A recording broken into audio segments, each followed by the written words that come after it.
আমার নবী মুসলমান না।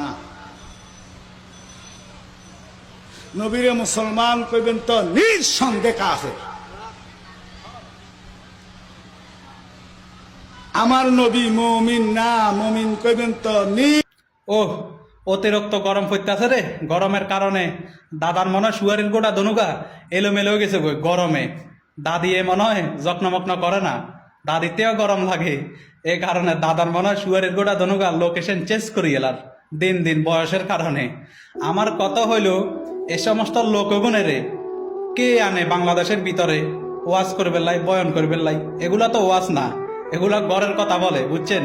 ওয়াজ হয়েছে একরকম, বয়ন হইলে আরেক রকম। বয়ন করবে লাই এ সমস্ত মানুষগুলার কে আনে? আর যে ব্যক্তিটা আনুক না কেন, ওই ব্যক্তিটাও আমার মনে হয় ইসলাম ঠিকমতো পালনও করে না, ইসলামের সম্বন্ধে কোনো জ্ঞানে নাই।